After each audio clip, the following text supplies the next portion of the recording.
Hey everybody, my name's Tristan Avakian. I'm a guitarist here in Nashville. Welcome to Sessionalysis Episode 2. Today we're going to be looking at a guitarist by the name of Justin Ostrander.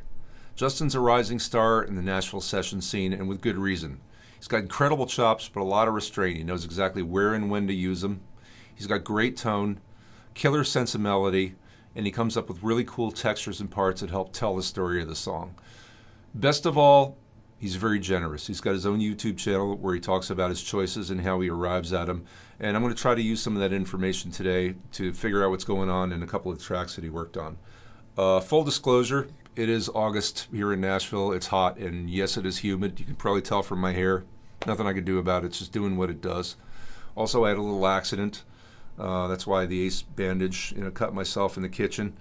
It might affect my muting, my picking hand a little bit, but I'm just going to live with it. So moving right along, we're going to check out a tune by Chris Janson called Buy Me a Boat. Listen up.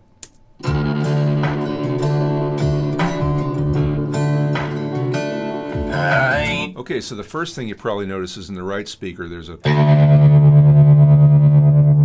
big guitar with a lot of tremolo on it. I'm just playing a low D, and that's cool, but there's something even cooler that's happening in the left speaker I'm going to call your attention to.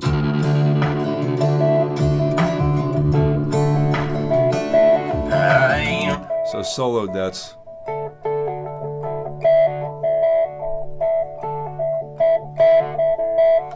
something like that. It's way back in the mix, but it's atmosphere. It just sets up a really cool vibe for the song.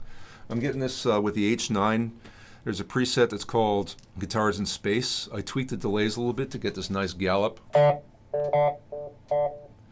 Justin is playing into with such great feel, so expertly. And I sync the delays with the micro clock. There's an app in my phone. I just hold it up in the air and it reads the tempo of the song, and then I just dial it into the micro clock and all my delays fall into line. That's a tip that I picked up from his channel. Works really well. Super cool. So moving on. Rich, but I damn sure wanna be. Very cool. So the intro figure continues, but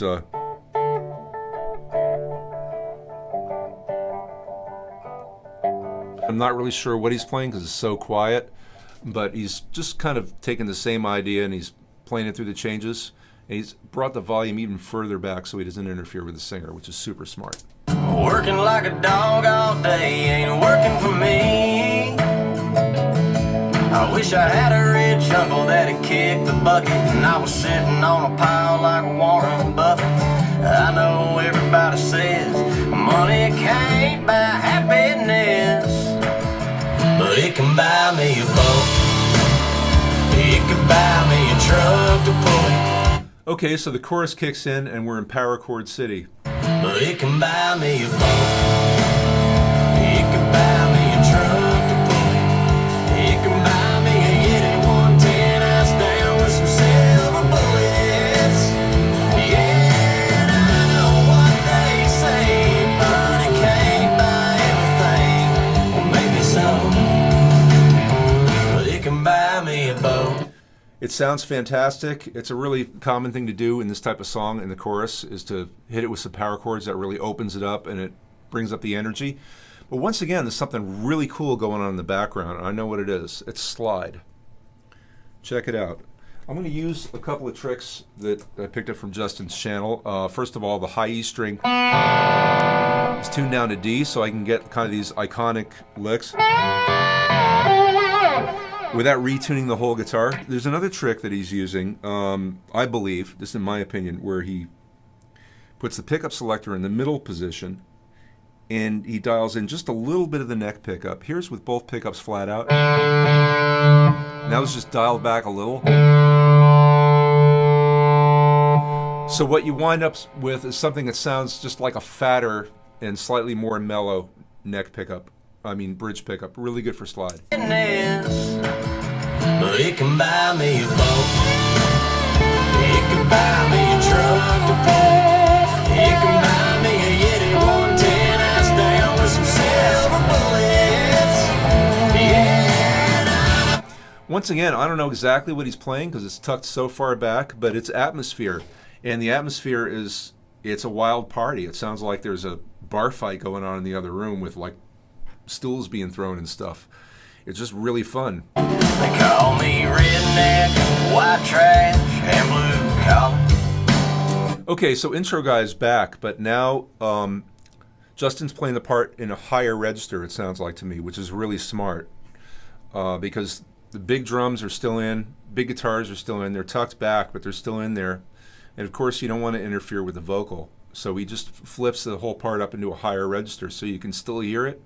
You know, it's cutting through, but it's not interfering with anything.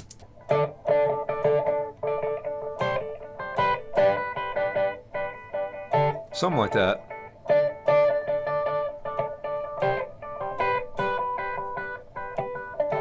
If I'm not mistaken. Okay, so in the middle eight, he's playing this line that climbs up through the changes and just builds tension. It just keeps building and building right up to the breakdown chorus.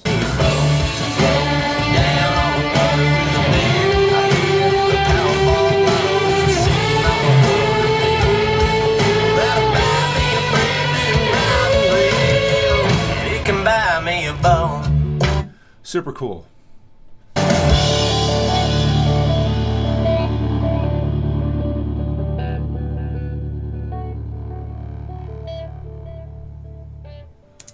Okay, so the intro guy has the last word, and he's playing a line something like this.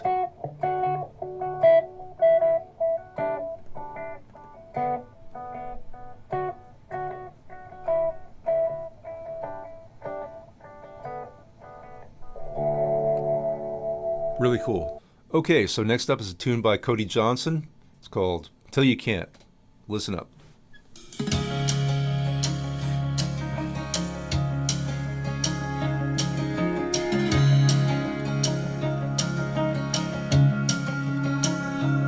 First thing I hear is this ostinato figure in the left speaker. It's something like this.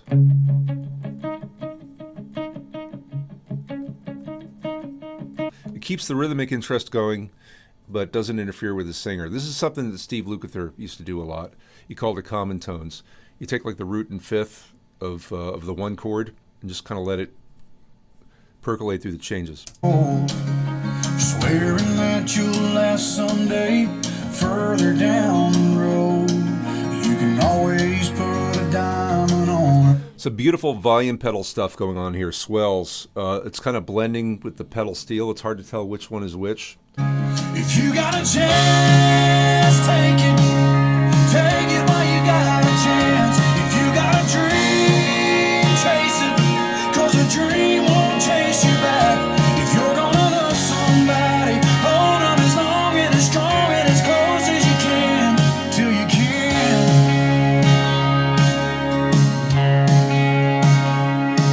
There's a Anyway, that's what I call edge stuff. I put up a Memory Man type delay, and I put a dirt box after it.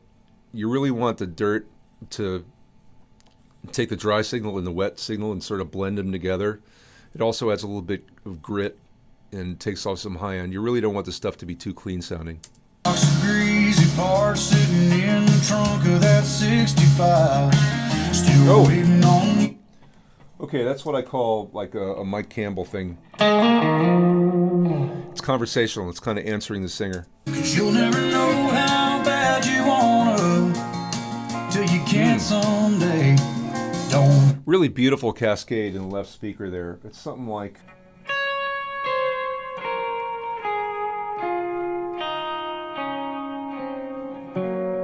really pretty. If you're gonna love somebody, hold them as long and as strong and as close as you can until you can.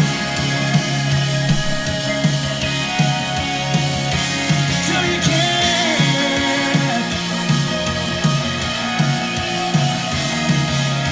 Yeah.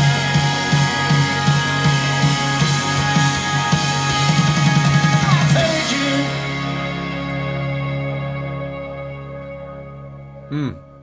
Just a beautiful ascending line there on the tag.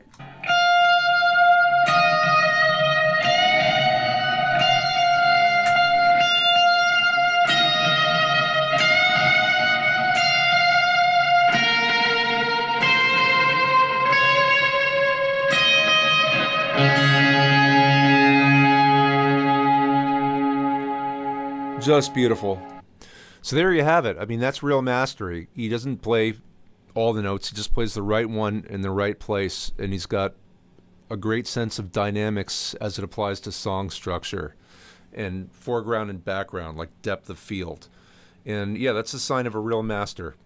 So I enjoyed doing this. I hope you get something out of it, and I'll see you next time. Peace.